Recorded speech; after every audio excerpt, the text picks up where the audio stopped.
Hello everyone, this is Tanu. So today we study chapter third of history, Nazis and the rise of Hitler. और इसको start करने से पहले लोगों को बहुत मिसकंसेप्ट रहता है कि हिटलर और हेलमट एक ही है, बट ऐसा नहीं है। हिटलर अलग है और हेलमट की स्टोरी अलग है, उसी में ऐड है। ये थोड़ा एग्जाम्पल के तौर पर हम इसे ले सकते हैं। और इस चैप्टर को पढ़ने से पहले आपको दो चीज़ें तो याद होनी चाहिए। पहले कि वर्ल्ड वॉर कौन सी डेट में हुई थी और कितने बार हुई थी। वर्ल्ड वॉर 2 टाइम्स हुई, वर्ल्ड वॉर फर्स्ट और एक world war second. World war first हुई थी, वो कब हुई थी? 1914 से लेकर 1918 तक। कब हुई थी? 1914 से 1918 तक। ये कब की थी? World first war. और सेकेंड वर्ल्ड वॉर हुई थी 1934 से 1945 तक। कब से? 1934 से 1945 तक। सो अब आपने ये डेट याद रख ली और इसको और थोड़ा और देख ली। ये जो फर्स्ट वर्ल्ड वॉर हुई थी वो दो के बीच में हुई थी, एक एलाइज और एक सेंट्रल पावर। किसके बीच में हुई थी? जो फर्स्ट वर्ल्ड वॉर हुई थी वो 1914 से 1918 तक हुई थी। और किसके बीच में हुई थी? अलाइज और सेंट्रल पावर के बीच में। अलाइज में था इंग्लैंड, फ्रांस, रशिया। कौन कौन थे? England, France, Russia. और सेंट्रल पावर में थे जर्मनी, ऑस्ट्रिया, हंगरी और ऑटम टर्की। और यूएसए ने कब एंट्री ली? 1917 तक। देखो पहले ये लोग टक्कर ही थे। देखो अलाइज के सेंट्रल पावर, इन दोनों के बीच में चल रही थी लड़ाई, फर्स्ट वर्ल्ड वॉर। तो अलाइज में था इंग्लैंड, फ्रांस, रशिया। और सेंट्रल पावर में थे Germany, Austria, Hungary, autumn Turkey. बल्कि तीन थे, तीन चीज बराबर थे। पर यूएसए ने कब एंट्री ली? 1917 में। कब ली? 1917 में। किसने एंट्री ली? यूएसए ने। अब यूएसए ने एंट्री ली तो इस वजह से यूएसए के 4 मेंबर हो गए, तो उसका पल्ला हाई हो गया, तो ये जीत गया। तो एक डिफीट जो सेंटर पावर 1980 नवंबर को डिफीट हो गई थी, ठीक है। तो 1918 को जब डिफीट हो गई थी तो ये वर्ल्ड वॉर खत्म हो गई थी। और इसमें जीता कौन था? अलाइज। फिर सेकेंड वर्ल्ड वॉर हुई थी। सेकेंड वर्ल्ड वॉर भी हुई थी अलाइज वर्सेस किसके बीच में हुई थी? एक्सेस पावर के बीच में। अलाइज में कौन कौन था? UK, France. यूके, फ्रांस था। और 1941 में यूएसएसआर एंड यूएसए ने एंटर कर लिया था, ठीक है। अब देखो पहले था यूके एंड फ्रांस। पहले देखो ये फर्स्ट वर्ल्ड हुई। सेकेंड वर्ल्ड वॉर कब हुई थी? 1934 से 1945 तक ये हुई थी सेकेंड वर्ल्ड वॉर। अब इसमें भी दो लोग लड़ रहे थे, अलाइज और एक्सेस पावर। अलाइज में कौन था? UK, France. और 1941 में किसने एंट्री ली? यूएसएसआर एंड यूएसए ने। किसने एंट्री ली? यूएसएसआर और यूएसए ने। और उनने किसके विरुद्ध लड़ा? Access power. एक्सेस पावर में कौन कौन थी? Germany, Italy and Japan. और दोनों वर्ल्ड वॉर में कौन कौन जीती? पहले में भी अलाइज जीती थी, सेकंड में भी अलाइज जीती है, ठीक है। तो अब इसको स्टार्ट करते हैं कहानी। आपने ये सब याद कर लिया और इसको नोट डाउन कर लेना कि किसके बीच में लड़ाई हुई थी और कौन कौन से अपोनेंट्स थे और कौन जीते, ये सब नोट कर लेना। तो स्टोरी बिगिन करते हैं। इन द स्प्रिंग ऑफ 1945, देखो वर्ल्ड वॉर जो सेकेंड हुई थी वो 1934 से 1945 के तक हुई थी, है ना। तो ये सेकेंड वर्ल्ड वॉर की स्टोरी है, ठीक है। बल्कि इसमें ऐसा है कि जैसे चेन्नई एक्सप्रेस आपने मूवी थी तो उसमें बीच में पहले सबसे लास्ट में पहुंचे थे, फिर शुरुआत से एंड थे। वैसे ही है, इसमें सबसे लास्ट में पहुंचते फिर धीरे धीरे करके शुरुआत तक पहुंचते, बीच बीच में है। तो स्टार्ट करते, तो ये सेकेंड वर्ल्ड वॉर का किस्सा है। इन द स्प्रिंग ऑफ 1945, जब वर्ल्ड वॉर खत्म हो गई थी, कौन जीता था वर्ल्ड वॉर में? अलाइज। कौन जीता था? Allies. A little 11-year-old German boy called Helmut was lying in the bed when he overheard his parents discussing something in a serious tone. जो 11 साल का लड़का था, कौन था उसका नाम? हेलमट। क्या नाम था? हेलमट। और वो बेड में सो रहा था और ओवरहेड का भूमि के ऊपर, उसका मतलब होता है ओवरहेड भूमि के ऊपर। वो सुनता है अपने, मतलब वो बेड में सो रहा होता है और वो अपने मम्मी पापा को सुनता है कि वो लोग कुछ बात कर रहे हैं सीरियस टोन में। His father prominent physics, prominent का मीन्स होता प्रमुख, जिसके फादर थे prominent physics, deliberated with his wife whether the time had come to kill the entire family or if he should commit suicide alone. मतलब कि उसके पापा उसकी मदर से डिस्कस करते कि अब टाइम आ चुका है, वो क्योंकि अलाइज तो जीत गई थी और वो किस में थे? जर्मनी के साइड थे, हिटलर के साइड। अभी हम आपको बता रहे हैं मतलब कि जो वो सेंट्रल एक्सेस पावर में जर्मनी, इटली एंड जापान थे और जिसके पापा थे वो जर्मनी की साइड थे, मतलब कि एक्सेस पावर की साइड थे और अलाइज पावर जीत चुकी थी। तो उसके जो फादर थे वो कहते अब आप प्रोमिनेंट, वो एक physician, deliberated with his wife whether the time had killed to entire family, मतलब कि वो कहते हैं कि अब टाइम आ चुकी है क्योंकि अलाइज तो जीत चुकी है, तो अब हमें मुझे अकेले ही सुसाइड कर लेनी चाहिए कि हम पूरी फैमिली को सुसाइड करनी चाहिए। His father spoke about his fear of revenge saying, और उसके पापा को कहीं ना कहीं डर था कि now the allies will do us to what we do to the crippled and Jews. crippled कौन थे? handicapped people. कौन थे? crippled handicapped people थे। तो अब allies तो जीत चुकी है, तो अब वो वैसे ही करेंगे जैसे हमने crippled और Jews के साथ किया था। अब हम बताएंगे, स्टोरी पढ़ते जाएंगे तो उसमें crippled और Jews कौन कौन है। The next day he took Helmut to a wood where they spent the last happy time together singing old children's song.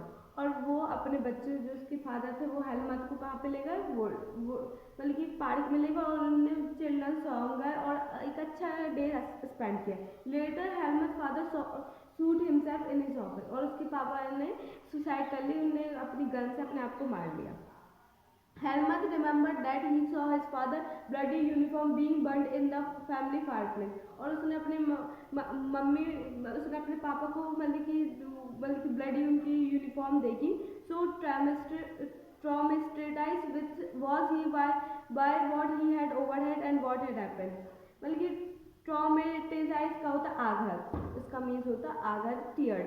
तो मतलब कि ये मतलब कि थोड़ा सच में डिप्रेस कह सकते हो कि ये ऐसा हुआ क्या उसके बाद। उसे मतलब कि वो छोटा था, उसे इतना कुछ समझ में नहीं आ रहा था कि उसके पापा ने सुसाइड की थी, मतलब कि उसे इतना समझ में नहीं आ रहा। Then that he reacted by refusing to eat at home for the following 9 years. He was afraid that his mother might poison him. फिर उसके बाद जब उसके पापा की डेथ हो गई और उसने अपने पापा की यूनिफॉर्म, ब्लडी यूनिफॉर्म देखी, खून से लथपथ यूनिफॉर्म, तो उसके अंदर से में एक डर सा आ गया, कहीं मेरी मम्मी मुझे खाने में जहर दे के ना मार दे। तो उसने 9 साल तक अपने घर में खाना नहीं खाया क्योंकि उसे ये डर था कि उसकी मम्मी पॉइजन मिला के उसे खाने में ना दे दे। तो ये जो पैराग्राफ है शुरुआत का वो थी हेलमट की स्टोरी। अब आती एडोल्फ हिटलर। हेलमट, ये मिसकंसेप्ट बिल्कुल मत रखना कि हेलमट और हिटलर एक ही है, ऐसा बिल्कुल नहीं है। फिर next paragraph, although Helmut may not have realised that all that it meant his father had been a Nazi and supporter of Adolf Hitler. उसे हेलमट तो छोटा था तो उसे इतना पता नहीं था कि उसके पापा ने सुसाइड ये सब क्यों किया, पर हम लोग को पता है कि जो उसके पापा थे वो किसके सपोर्टर थे? Adolf Hitler. अब एडोल्फ हिटलर हम बताते धीरे धीरे चलते जाएंगे वो कह रहा है। Many of you will know something about the Nazis and Hitler. तुम लोग में से काफ़ी लोग जानते हो कि नाजीज और हिटलर कौन है। You probably know of Hitler's determination to make Germany into a mighty power and his ambition of conquering all of Europe. मतलब कि तुम लोग जानते होंगे कि हिटलर का डिटर्मिनेशन, उसका क्या ड्रीम था। उसका ये ड्रीम था कि जर्मनी को इसको बहुत ही बड़ी माइटी पावर, मतलब कि बहुत बड़ी ऐसे दुनिया में कोई विश्व में ऐसी पावर नहीं बनेगी जैसे जर्मनी, उसका ये ड्रीम था। और उसका ड्रीम था कि वो पूरी यूरोप को कॉन्कर हासिल कर ले। You may have heard that he killed Jews. तुम लोग जानते हो कि उसने हिटलर ने जूस को बहुत मतलब कि परेशान किया, तंग किया और बहुतों को किल किया है। But Nazi was not one of two isolated acts. इस टू आइसोलेटेड एक्ट इस लाइन का मतलब है कि नाजी बस एक और दो रीजन के लिए नहीं थे, ये एक बहुत ही बड़ा सिस्टम था। A structure of idea about the world and politics. यह हमें एक कहानी है, वो हमें एक आइडिया देती है कि जो वर्ल्ड और पॉलिटिक्स को हिटलर उसने किल किया, बट वो हमें जाते जाते कुछ एक चीज़ें सिखा के गया है। तो चले पढ़ते हैं। Let us try to understand what Nazism was allowed. जो चलते हैं अपन लोग पढ़ते हैं कि नाजिंग है क्या और किस चीज़ का है, इसका आइडियोलॉजी सब पढ़ते हैं। Let us see why Helmut father killed himself and what the basic of his fear was. तो हम लोग ये भी पढ़ेंगे जो हेलमट के एक क्वेश्चन, जब ये फर्स्ट पैराग्राफ पढ़ा था तो मैं क्वेश्चन आया था कि हेलमट के फादर ने अपने आप को क्यों किल किया और क्या था उनके मरने का रीज़न, और हेलमट का फियर, हेलमट के फादर का फियर। तो अब ये जो लास्ट पैराग्राफ है वहाँ से स्टार्ट होती है। इन मई 1940, अब हमने आपको बताया था ना कि जो वर्ल्ड वॉर सेकेंड हुई थी वो 1934 से 1945 तक हुई थी, है ना। तो May 1945 Germany surrender to the allies, बल्कि जर्मनी हार गया था तो उसने अलाइज को मतलब कि सरेंडर हो गया था। Anticipating what was coming, Hitler, his propaganda minister Goebbels and his family committed suicide collectively in his Berlin bunker in April. जिसका प्रोपेगेंडा, हिटलर का प्रोपेगेंडा मिनिस्टर कौन था? गॉबल्स। कौन था? गॉबल्स। और उसने और उसकी एंटायर फैमिली ने क्या कर ली? सुसाइड। और उनके कहाँ पे? बर्लिन बंकर, उनका एक बंकर था जिसका नाम था बर्लिन, और in the April At the end of the World War, an international military tribunal at Nuremberg was set up to prosecute Nazis was criminal for crimes against peace, for war crimes against humanity. Germany conduct during the war, especially those action with. मतलब कि फिर उसके बाद an international military tribunal बनाई गई थी। ये कहाँ पे बनाई गई थी? न्यूरेमबर्ग में। और ये किस लिए बनाई थी? Prosecute Nazis. देखो नाजिस जो हिटलर था उसने बहुत सारे लोगों को मारा था, तो अब उसके लिए ये इंटरनेशनल मिलिट्री ट्रिब्यूनल बनाया था। हिटलर ने मारा तो उसको सजा तो मिलेगी, तो हिटलर ने तो पहले ही हिटलर और उसके प्रोपेगेंडा मिनिस्टर और उसकी एंटायर फैमिली में ने क्या कर ली थी? सुसाइड। अब बच्चे नाजिस के जो सपोर्टर थे, तो अब उनको इंटरनेशनल मिलिट्री ट्रिब्यूनल बनाई गई थी कि इनको क्या सजा दी है, क्योंकि इनने बल्कि क्राइम किया था अगेंस्ट पीस को नुकसान पहुंचाया था और ह्यूमैनिटी बल्कि इतनी इंसानियत को ठेस पहुंचाई। तुम लोगों ने हिटलर ने इतने लोगों को मार दिया, तो अब उसको कोई ना कोई सजा तो बहुत बड़ी सजा मिलेगी, और उसने पहले मार दिया। अब बच्चे नाजिस के सपोर्ट है, उनको क्या सजा दी जाए? Germany conduct during the war specially those action which came to be called crimes against humanity, raised serious moral and ethical question and invented worldwide condemnation. What were these acts? तो जो इसको जो हिटलर ने किया था, तो उसे क्या कहते हैं? Crime against. उसने इंसानियत को मतलब कि आघात किया है। मतलब कि जब तुम किसी को इतने लोगों को मारोगे बिकॉज ऑफ वो ज्यूज हैं, तो ये तो गलत है ना। Raise serious moral and ethical question होता है humans value and invited world wide condemnation. Condemnation को होता है criteria. What were these act? जो ये जो पैराग्राफ है, पहले हम आपको बताते हैं कि एग्जाम में क्वेश्चन कैसे आ सकते हैं। तो पूछेंगे, जैसे हम पहला क्वेश्चन है जो अभी अपन ने पढ़ा है कि what was the ambition of Hitler, ये क्वेश्चन आ सकता है। सेकंड आ सकता है where did who is the propaganda minister of Hitler and where did he committed suicide and what was international military tribunal. तो ये ऐसे क्वेश्चन आ सकते हैं, और अपन अगर कॉन्सेप्ट क्लियर रखेंगे ना तो क्वेश्चन आंसर अपन लोग खुद बना सकते हैं, क्योंकि अपन इतने बड़े तो हो ही गए कि क्वेश्चन आंसर खुद बना सकते हैं। फिर next para, under the shadow of second world war Germany had waged a genocidal war. जो सेकेंड वर्ल्ड वॉर हुई थी उसमें जर्मनी ने जीनोसाइडल वॉर क्या होती? Killing on large scale leading to destruction of large section of people. मतलब कि एक साथ बहुत सारे लोगों को एक साथ मारना, उसे क्या बोलते? जीनोसाइडल war. which resulted in the mass murder of selected group of innocent civilians of Europe। Civilians कौन होते? नागरिक। यूरोप के जितने भी नागरिक थे मतलब कि बिना दोष के उनको वो मार दिया जाता, बिकॉज ऑफ उनकी कैटेगरी कैसे बर्थ है, ज्यूज है, इन वजह से। बस उन्होंने कोई गलत काम नहीं, बस वो पैदा ज्यूज हुए तो उस वजह से उन्हें मार दिया जा रहा था। The number of people killed included 6 million Jews. कितने थे? 6 मिलियन। देख रहे हो कितने ज्यादा लोग थे।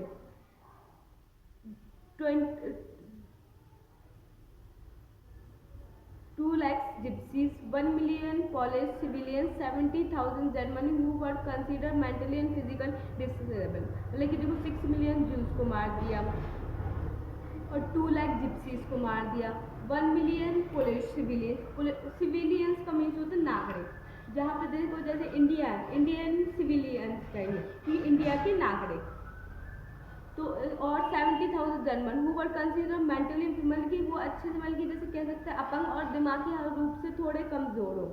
बिसाइड इन्यूमरेबल पॉलिटिकल अमोन, और अनगिनत जो नाजिस था उसके जो अपोनेंट्स थे उनको भी मार दिए गए। देखो रहे कि 6 million Jews, 2 lakh gypsies, 1 million polish civilian, 70,000 Germany, और जो फिजिकली और मेंटली डिसेबल्ड पीपल और जो हिटलर के अपोनेंट्स थे उन मतलब कि अनगिनत लोगों को उसने मारा। Nazis device and unprecedented means of killing people. और जो नाजिस था उसने अनप्रीसिडेंट मीन्स होता अलग तरह का किलिंग की पीपल बनाया था। मतलब कि वो ये नहीं था कि जाता था और सीधे सबको मारा, ऐसा नहीं था। उसने गैस चैम्बर्स बनाए थे, उसने एक नया तरीका ढूंढा था लोगों को मारने का। That is by gassing them by various centre like Auschwitz. फिर इसमें एक सेंटर का नेम दिया गया है एग्जाम्पल के लिए ऑस्ट्रिच। ये भी एक गैस चैम्बर का एग्जाम्पल है। गैसिंग मतलब कि एक ऐसा था कि एक चैम्बर बनाया जाता है, एक कमरा टाइप का, और उसमें मतलब कि गैस रहती थी और उसमें पॉइजन गैस, जिसमें किसी को भी इंसान को डाल दो तो वो कुछ देर में मर जाएगा। क्यों? बिकॉज ऑफ वहाँ पे एक पॉइजन गैस रहती थी।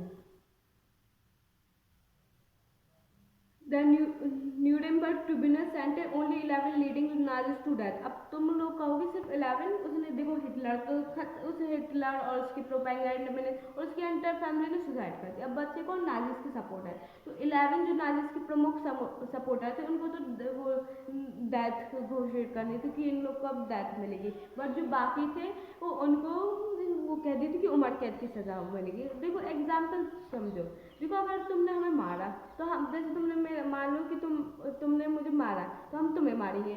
अब मान लो अगर हम तुम्हें मारेंगे और फिर अब किसी दूसरे को, तो अगर हम सबको मारते जाए ये तो मतलब कि कहीं ना कहीं एक ऐसा सिंपल से इसको एग्जाम्पल में छोड़ो, आँख के बदले आँख, अगर मैंने तुमने मेरी आँख ले ली, मैंने तुम्हारी ले ली, तुमने उसकी ले ली, उसकी, तो ऐसे ऐसे करके पूरा देश अंधा हो जाएगा। तो वैसे ही है कि उसने भले अपन के साथ गलत किया पर अपन ने उसके साथ उतना गलत नहीं किया। हाँ मानते उसने बहुत लोगों को किल किया, पर अपन लोग तो ऐसा कर नहीं सकते पूरे नाजी सपोर्टर को किल करते। बस 11 को डेथ की सजा दी गई थी और बाकियों को उम्र कैद की। फिर आता many were imprisoned for life, उम्र कैद की सजा दी गई। The retribution did come, yet the punishment of Nazi was far short for the brutality and extra of that term। हाँ मानते हैं कि retribution होता है बदला लेना, मतलब कि ये punishment कम थी, मतलब कि उन्होंने इतनी brutality का मतलब क्रूरता, अपन के साथ Jews के साथ इतने लोगों को मारा पर अपन ने उनको इतनी कम सजा दी, क्यों? हमने अभी आपको एग्जाम्पल के थ्रू समझा दिया। The Allies did not want to be hurt or defeated Germany as they have been after the First War। जो Allies थे वो इतना डिफीट जर्मनी के साथ हम इतना वो नहीं कर रहे थे हर्ष और ट्रीटी, ये क्योंकि उन्होंने देखा कि फर्स्ट वॉर में हुआ क्या। तो अब हम देखते कि ये फर्स्ट वॉर में वर्ल्ड वॉर में हुआ क्या। तो अब ये वीडियो 16 मिनट की तो हो ही चुकी है, तो अब जो ये बर्थ ऑफ वेमर रिपब्लिक है वो हम नेक्स्ट पार्ट में करेंगे। तो अगर आपको वीडियो अच्छी लगी तो उसे लाइक करना, और अगर आप चैनल में न्यू है तो सब्सक्राइब करना। And thanks for watching. और आई नो कि थोड़ा वीडियो में बल्कि पहला था तो थोड़ा हो सकता है अच्छे से नहीं, बट हाँ I try my best in next video. Thanks for watching, have a nice day.